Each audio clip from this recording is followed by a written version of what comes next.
ನಮಸ್ಕಾರ ಸ್ನೇಹಿತರೆ. ಶ್ರೀ ರಾಘವೇಂದ್ರ ಸ್ವಾಮಿಗಳ ಅನುಗ್ರಹ ಪಡೆಯಲು ನಾವು ಪ್ರತಿನಿತ್ಯವೂ ರಾಯರ ಮೂಲ ಮಂತ್ರವನ್ನು ಪಠಣೆ ಮಾಡಬೇಕು. ಆ ಮಂತ್ರವನ್ನು ನಾವು ಪಠಣೆ ಮಾಡುವಾಗ ಗುರುವಿನ ಅನುಗ್ರಹವನ್ನು ಬೇಗನೆ ತಂದುಕೊಡುತ್ತೆ. ಇದು ಅತ್ಯಂತ ಶಕ್ತಿಶಾಲಿ ಮತ್ತು ಪವಿತ್ರವಾದ ಮಂತ್ರ. ಇದನ್ನು ಪ್ರತಿದಿನ 108 ಬಾರಿ ಜಪಿಸುವುದರಿಂದ ತುಂಬ ಒಳ್ಳೆಯ ಫಲವನ್ನು ತಂದುಕೊಡುತ್ತೆ. ಕೆಲಸದ ನಡುವೆ ಅಥವಾ ಮನಸ್ಸಿಗೆ ಅಶಾಂತಿ ಎನಿಸಿದಾಗಲೂ ಇದನ್ನು ಮನಸ್ಸಿನಲ್ಲೇ ನೆನೆಯಬಹುದು. ಆ ಮಂತ್ರ ಯಾವುದಂದರೆ ಓಂ ಶ್ರೀ ರಾಘವೇಂದ್ರಾಯ ನಮಃ.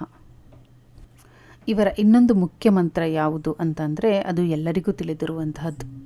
ಪೂಜ್ಯಾಯ ರಾಘವೇಂದ್ರಾಯ ಸತ್ಯಧರ್ಮರತಾಯ ಚ ಭಜತಾಂ ಕಲ್ಪವೃಕ್ಷಾಯ ನಮತಾಂ ಕಾಮಧೇನವೇ. ಸತ್ಯ ಮತ್ತು ಧರ್ಮ ಮಾರ್ಗದಲ್ಲಿ ಸದಾ ನಿರತವಾಗಿರುವ ಪೂಜ್ಯರಾದ ಶ್ರೀ ರಾಘವೇಂದ್ರ ಸ್ವಾಮಿಗಳಿಗೆ ನನ್ನ ನಮಸ್ಕಾರಗಳು. ತಮ್ಮನ್ನು ನಂಬಿ ಭಜಿಸುವ ಭಕ್ತರಿಗೆ ಕಲ್ಪವೃಕ್ಷದಂತೆ ಮತ್ತು ಶರಣಾಗುವವರಿಗೆ ಕಾಮಧೇನುವಿನಂತೆ ಬೇಡಿದ್ದನ್ನು ಕರುಣಿಸುವ ಗುರುಗಳಿಗೆ ನನ್ನ ವಂದನೆಗಳು.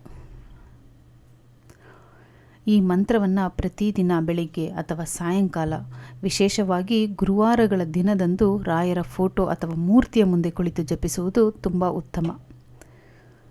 ಈ ಮಂತ್ರವನ್ನು ದಿನಕ್ಕೆ 21 ಬಾರಿ 108 ಬಾರಿ ಭಕ್ತಿಯಿಂದ ಪಠಿಸುವುದು ತುಂಬ ಉತ್ತಮ ಫಲವನ್ನು ತಂದುಕೊಡುತ್ತೆ.